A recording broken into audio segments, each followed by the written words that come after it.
अभी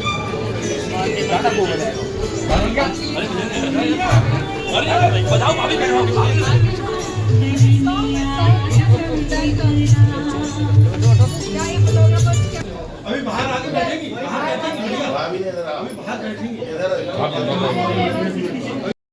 आपके चुनाव में लगी थी 2000 में थोड़ा सा ज्यादा हो गया तो ऑपरेशन कराया तो करा लो कि आज चल रहा है तो ये हड्डियां निकली टूटी है। हाँ अंदर खाना सब हो गया तो एक महीना हो गया। हाँ 1 महीना 10 दिन हो गए। हालांकि हमारा पैर पूरा मुड़ जाता है। अच्छा फिजियोथेरेपी चल रही होगी ना। हाँ और खुद मुड़ से तो पूरा मुड़ने लगा है तो छड़ी से चलने लगे।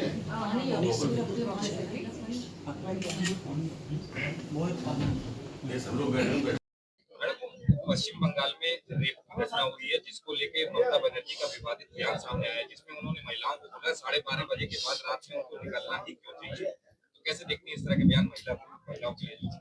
जिस तरह पूरे भारत देश में लगातार महिलाओं के साथ जघन्य अपराध बढ़ रहे हैं तो कोई एक ऐसा सिस्टम बनना चाहिए जहाँ पे सख्त से सख्त कार्रवाई हो और साथ ही सेफ एटमॉस्फेयर वर्किंग वुमेन्स के लिए, अन्यथा कोई भी महिला के लिए कैसे बनाया जाए। मैं समझती हूँ इस पे नेशनल एस्पेक्ट को देखते हुए इस पे काम होना चाहिए।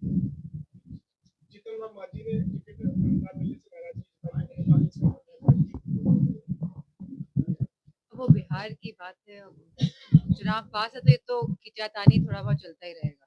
चलिए आप मैनपुरी की सांसद हैं तो मैनपुरी से संबंधित एक सवाल है। मैनपुरी के जो एसपी हैं उन्होंने एक नया रूट डाइवर्जन नियम लागू किया है जिससे मैनपुरी का किसान बहुत परेशान है, वो मंडी तक नहीं पहुंच पा रहा है, बेहद घाटे में समय किसान है। तो क्या प्रतिक्रिया है? तो ये हम उनसे बात करेंगे जो है और देखेंगे रूट डाइवर्जन मुझे पता नहीं है जो आप बता रहे हैं तो इसके बारे में बात करके मैं रूट डाइवर्ट करने की बात करूंगी जो ओरिजिनल रूट है उसको। जल जीवन मिशन में 147 ग्राम पंचायत सवाल उठाया था, 147 टंकी बनी उसको लेके आरोप हाँ तो वो क्लोरिनेटेड वाटर दे रहे हैं या नहीं दे रहे हैं तो इस पे सवाल उठाया गया है। We are waiting for the clarification जो आएंगी तब इस पे बात की जाएगी बिकॉज हम भी ये जानने के इच्छुक हैं कि क्या जो पानी पहुंचाया जा रहा है वो क्लोरिनेटेड और सेफ फॉर ड्रिंकिंग है कि नहीं। मैडम चीन लगातार भारत पर कब्जा करता चला जा रहा है और प्रधानमंत्री जी बिल्कुल मौन बने हमने देखा कि किस तरह जो ये घटना हुई और जो ऑपरेशन सिंदूर हुआ उसके बाद चाइना का क्या रवैया रहा और किस तरह संसद में लगातार विपक्षी दलों के सभी नेताओं ने इस मुद्दे पे बात करी, लेकिन सरकार द्वारा एक भी बार संसद के अंदर चीन का नाम ना लेना अपने आप में दर्शाता है कि किस तरह यह सरकार कोई भी चीज एक्सेप्ट करने के लिए तैयार नहीं है।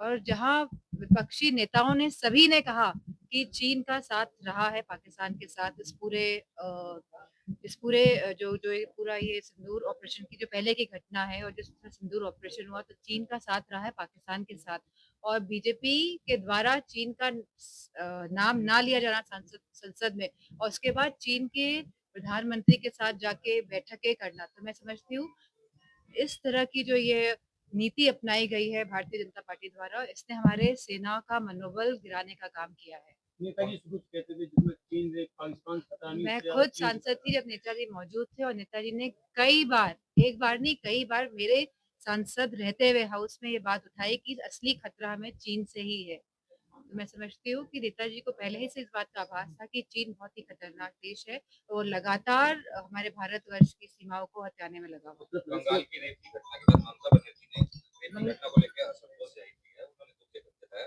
वहीं उन्होंने ये भी कहा है कि उत्तर प्रदेश, बिहार और उड़ीसा में भी ऐसी घटनाएं होती रहती है जिससे राजनीति का नुकसान है।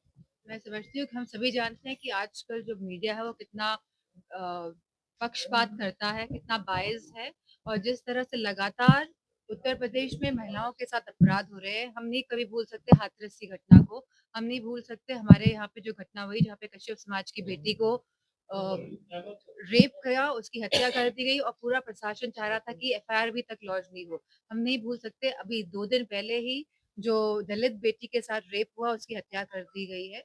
तो लगातार उत्तर प्रदेश में हालत बद से बदतर हो रही है हमारी बेटियों के लिए, हमारी महिलाओं के लिए। राष्ट्रीय अध्यक्ष ने मायावती को लेकर कहा है कि वो पीडीएफ को कमजोर करने के लिए बीजेपी के साथ मिला के ये अपने बयान दे रही है।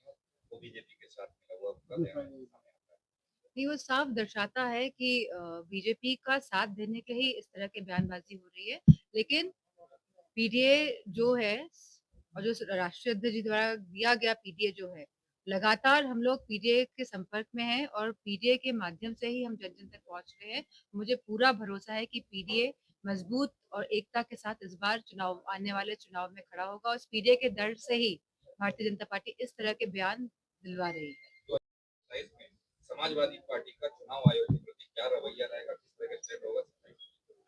जो रवैया रहा है, जिस तरह पूरी विपक्षी पार्टियों ने धरना प्रदर्शन किया और जिस तरह एसआईआर लेकर आए हैं बिहार में और जिस तरह घुसपैठियों की बात कर रहे हैं, ये साफ दर्शाता है कि चुनाव को प्रभावित करने के लिए ही इलेक्शन कमीशन काम कर रहा है, जिससे कि fair and free elections Bharat में ना हो पाए।